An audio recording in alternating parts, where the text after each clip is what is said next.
Welcome back. Today, we're talking about something huge, a hidden variable in glucose management that could honestly change everything. It's not just about what you eat, it's about when you eat it. Have you ever had this happen? You eat the exact same meal, but you get a completely different glucose spike. It's so frustrating, right? You do everything by the book, count the carbs, eat the same healthy thing, and one day it's fine, the next your numbers are way up. So what is going on? Okay, look at this. It lays out the problem perfectly. We've got the same meal, 45 grams of carbs. You eat it at 7 a.m. for breakfast, you get a spike to a 150. Manageable. But then you eat that exact same meal at 9 p.m. for dinner, and boom, your glucose shoots up to 220. The food is identical. So what changed? And that brings us to the big secret we're diving into. It's not just what you eat, it's when you eat. This idea could be the missing piece of the puzzle for you, a way to get better control without even changing your diet. So let's get into the science behind the when. All right, so let's pull back the curtain on the science here. This isn't some kind of magic trick, it's pure biology. And it all boils down to this incredible hidden clock that's ticking away inside every single one of us. This is what scientists call your circadian rhythms. Think of it as your body's built-in 24-hour operating system. It's an ancient system, evolved back when we were active and eating during the day, and then fasting and sleeping at night. This internal clock controls pretty much everything. Hormone release, when your digestive system is ready to go, and this is the big one, how well your body actually processes the food you eat. So here's a cool way to think about it. Your brain has a master clock, and it's synchronized to sunlight. Simple enough. But then, all your other organs, your liver, your muscles, and yeah, your pancreas, they all have their own little peripheral clocks.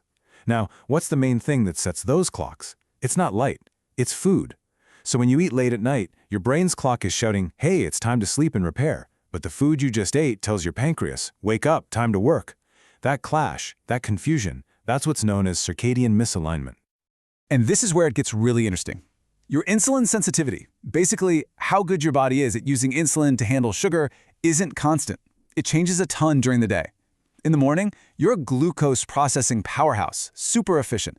But as the day goes on, you get more and more insulin resistant. So that same bowl of rice at night could cause a way bigger spike than it did in the morning. We're talking maybe even double. Just how big is that drop? Well, we're talking about a 40 to 50% decline in insulin sensitivity. Think about that. Your body is almost half as good at handling carbs late at night compared to how it is in the morning. That is a massive difference. And this isn't just theory, we see it in the real world. A study published in Diabetes Care did a super simple experiment. They gave people the exact same 600-calorie meal, once at 8 in the morning and once at 8 at night. The result? The evening meal led to a 23% higher glucose peak. The only thing that changed was the clock. Okay, so knowing all this science is great, but how do we actually use it? Let's get practical. I'm going to walk you through 3 powerful timing shifts you can make to start working with your body's clock instead of fighting against it. And a huge part of this, by the way, is consistency. Just trying to eat at roughly the same times each day can make a big difference in keeping all those internal clocks synchronized. All right, strategy number 1. This one basically flips the way most of us eat completely on its head. It's called front-loading your calories. So instead of a tiny breakfast and a giant dinner, you do the opposite. You eat a big breakfast, a medium-sized lunch, and a small dinner. You're giving your body the most fuel when it's best at using it, and less fuel when it's struggling. And get this, just by shifting your calories around, not even changing what you eat or how much you eat in total, you can see a significant drop in your average glucose. The data is pretty clear. This simple change can boost your time in range by as much as 15 to 22%. Again, same food, just smarter timing. Okay, on to our second strategy, and it revolves around a single number, 3. 3 hours. That's the magic window. The goal is to finish dinner at least 3 hours before you plan to go to sleep. So why 3 hours? Well, it's all about giving your body a chance to do its job. It allows for full digestion, it gives your glucose time to come back down to baseline, and it prevents high blood sugar from messing up your deep sleep. You know, that crucial time when your body does all its repair work. This also means, yep, you guessed it, no late-night snacking. Think of it like this. After dinner, the kitchen is closed. Going to bed with high glucose just creates a nasty cycle of bad sleep and worse glucose control the next day. And the effect isn't small either. The data shows that just by shifting dinner from, say, an hour and a half before bed to 3.5 hours before bed, you could lower your overnight glucose by an average of 34 points. That is a massive impact on your fasting numbers for the next morning. All right, last but not least, our third strategy is all about breakfast. Believe it or not, there is a sweet spot for timing your first meal of the day. This helps you dodge the effects of what's called the dawn phenomenon, that early morning hormonal surge. And that sweet spot, it's right around 60 to 90 minutes after you wake up. So what's the logic here? Well, if you eat too soon, like within 30 minutes of waking up, your body is still flooded with cortisol, that stress hormone that actually makes you more insulin resistant. You're basically pouring fuel on a fire. But if you wait for that 60 to 90-minute window, your cortisol levels have settled down and your insulin sensitivity is at its absolute peak for the day.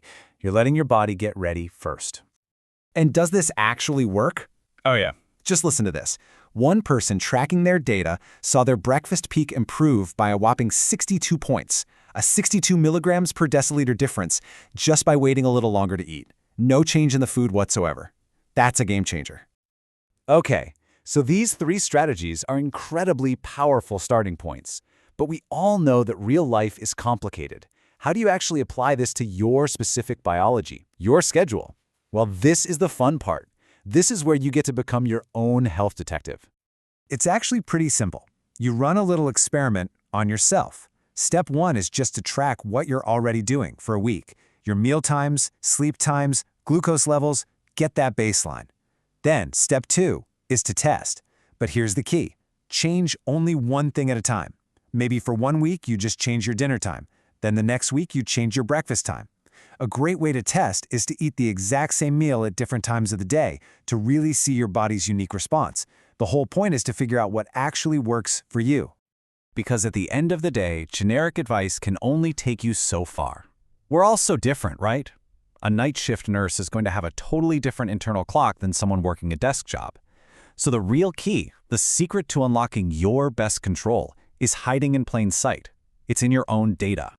So here's the bottom line. By shifting just a little bit of your focus from only what you eat to also include when you eat, you unlock this incredibly powerful new tool for managing your health. The patterns are already there, in your data, just waiting for you to find them. So the real question is, what will your data reveal about you?